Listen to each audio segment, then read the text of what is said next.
In the sixth last episode of The Sopranos, they produced their most relatable episode yet. Welcome back to Fog Entertainment, Season 6, Episode 16, Chasing It. Now here on Fog Entertainment and across the Fog land, we are two degenerate gamblers, so we all know what it means to lose a buck or two in the gambling world. Yeah, we've had to chase it a few times in our gambling careers, never quite to the extent of what Tony was doing this episode, gambling the big bucks, putting 100 grand on Philly. Jesus, we haven't exactly been there, but we do know how gambling can spiral out of control. It can bring you down, it can get your mood all twisted, and we've seen that for Tony here, even to the point where maybe he was considering killing a certain Jew to relieve himself a 200 grand debt, but it turns out in the end Tony paid it off after the death of an important character, a black woman. So yeah, let's dive into this. Well, not so important to me or you, but I guess or Tony, but to Hef it was Hesh. Hebner. You Hebner. Anyway, Hesh. Yeah, wife just, spoiler alert, wife just randomly died. I don't know what she was doing. I don't know, applying some sort of face mask, and then the next minute just passed away. A bit fucking weird.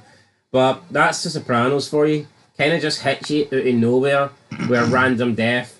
Same fucking thing, by the way, with AJ and his Puerto Rican, I was going to call her a sugar mummy, but she's not got any money. It's like he's the sugar son. Something like that, but he's not got much money either. Very strange. They showed you earlier in this episode where she's at the Soprano house, sitting having dinner, and unless I just haven't picked up on this, I thought their relationship was going well. There was a scene in this episode, the one you're on about, she kind of looked round and felt like she didn't fit in. There was no dialogue or nothing.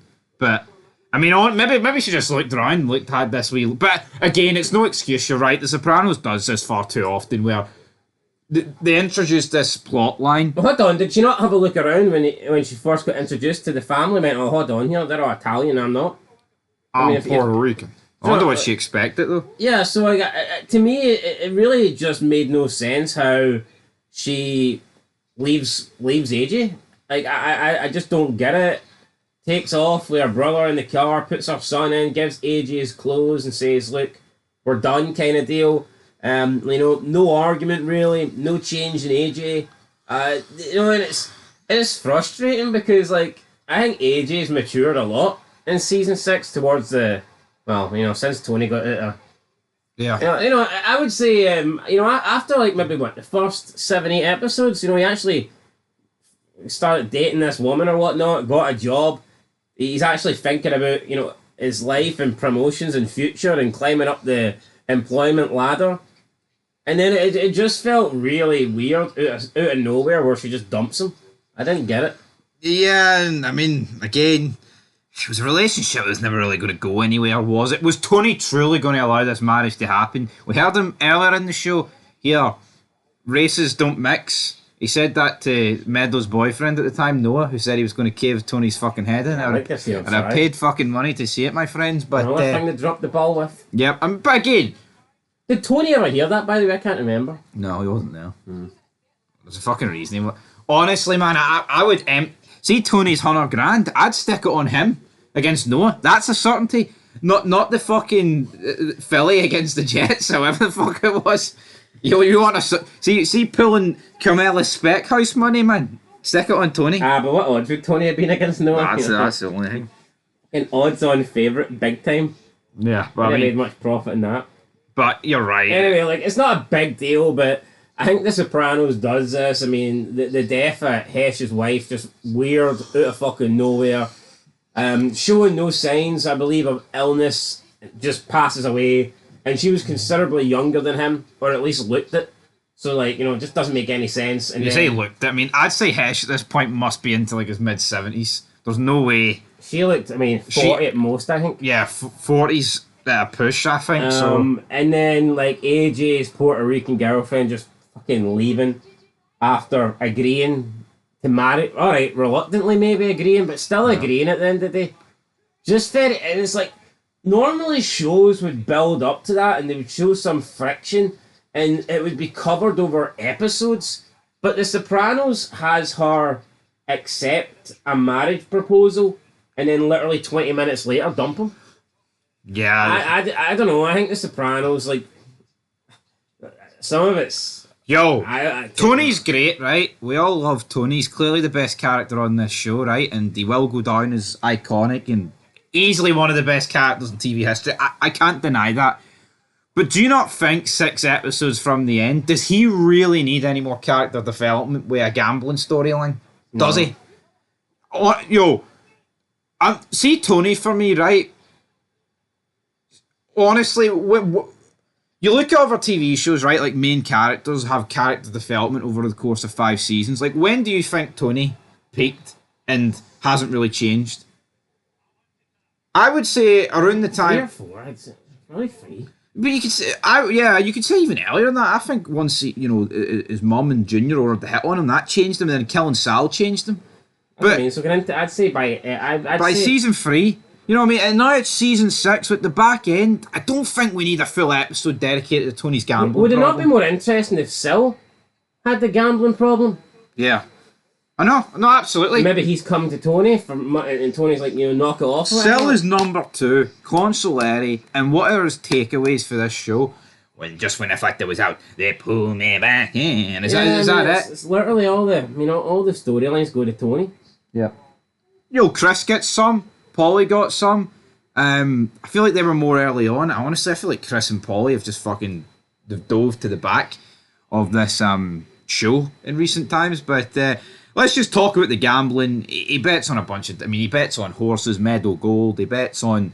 he's doing... I bet on 23. He bets on 23 and it lands on 11, so that's him beat. Do you not think betting all your money on the same number on roulette is fucking retarded? Yeah, considering how many numbers there are. It's like something you only put like a wee small stake on. Yeah. That's a side bet.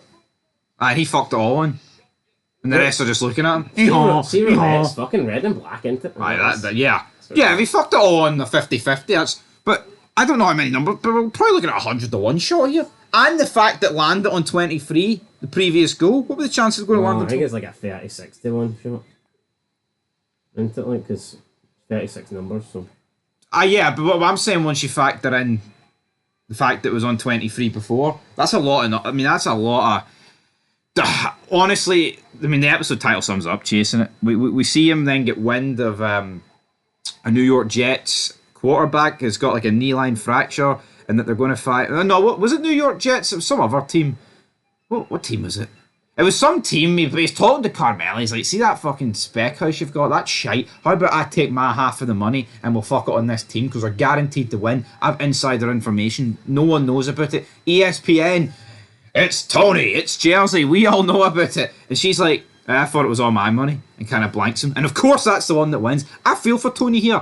We've all been in situations it's like you're on a losing spree and you maybe don't have any money until you get paid, but you see a bet and you think it's going to win and you try and gather whatever you have and you stick money on it and you actually win. But because you didn't stick the amount on it that you want it to, it does feel like a loss because it's a lost opportunity to win a lot of money. So yeah I totally get that. This causes a massive argument when the team eventually win. I think it was 42-18. Was it the New York Giants? No, not New York Giants. Who are is there New York Giants NFL? That's baseball, isn't it? No, New York Giants are NFL. New York Jets are NFL. I think it was the Giants that won. There was we're not talking about 1 or 2. There was about fucking 10 different things going on here. And then the later bet he does where their kicker's out, getting replaced by a guy, and that team ends up losing, and he bet all the money on the other team. So, and the guy in the bing's like, "Oh, Pittsburgh," and Tony gets fucked, man, on like the goal line, which is pretty funny. But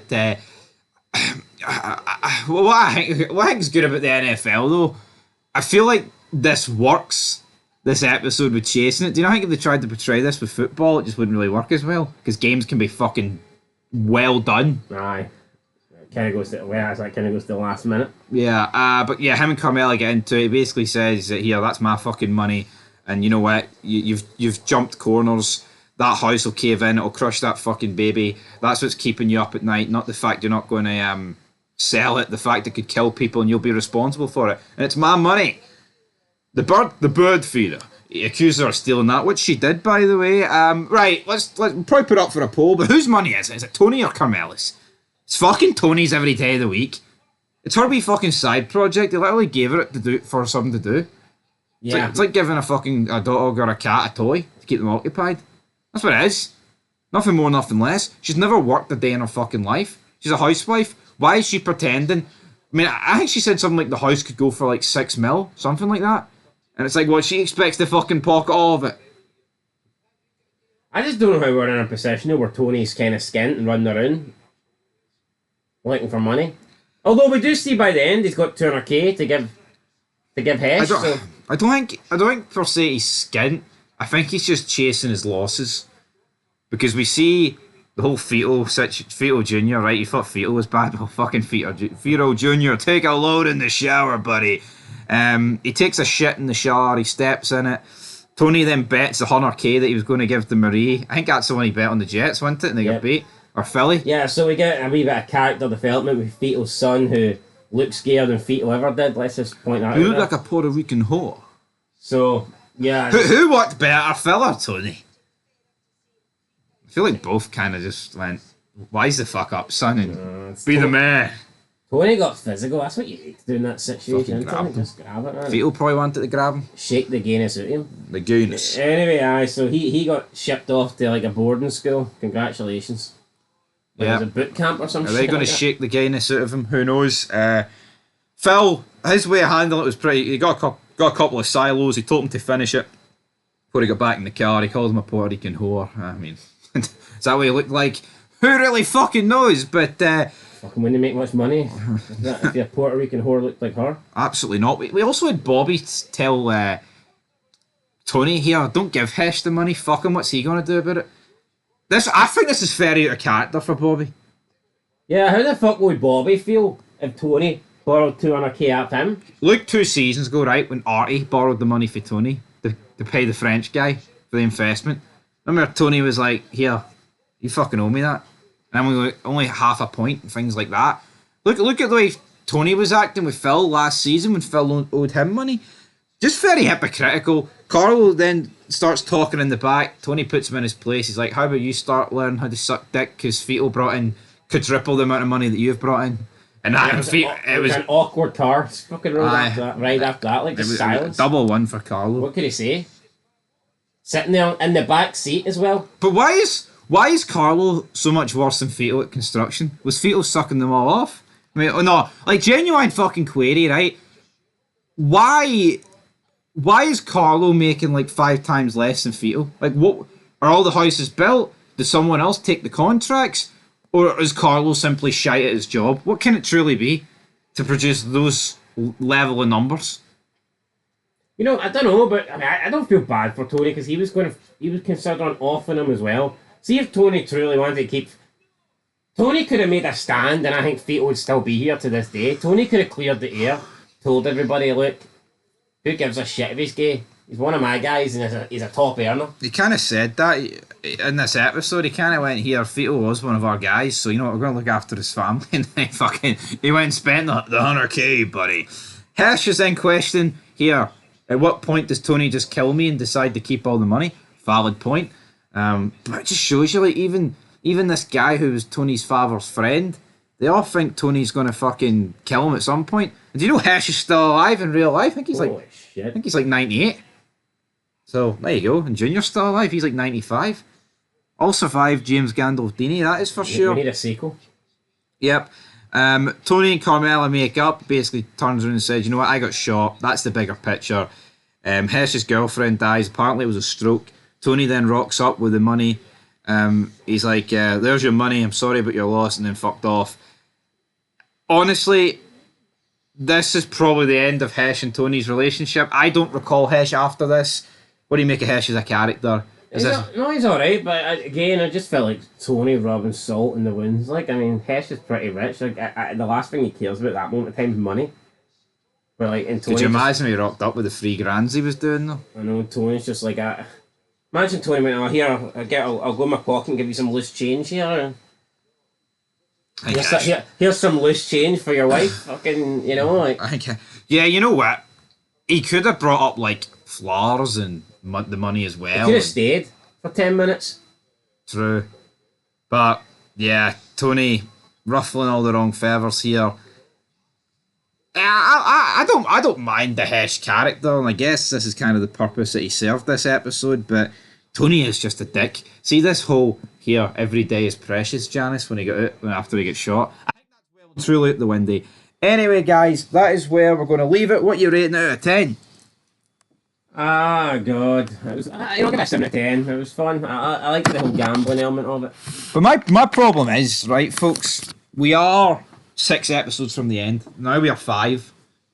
It's not the kind of final season this episode. Episode did not seem like an episode that is six from the ending of a series. Now, what you could say is, well, it's Tony cutting ties with one of his closest friends throughout the show. You could say that. But I feel like in a mob show, cutting ties it should kind of result in a death and not some woman whose name I can't even remember. You know what I mean? I'll give it a 7 as well. I thought it was quite funny, and I think it's probably one of the better examples of betting in a TV show that I can remember.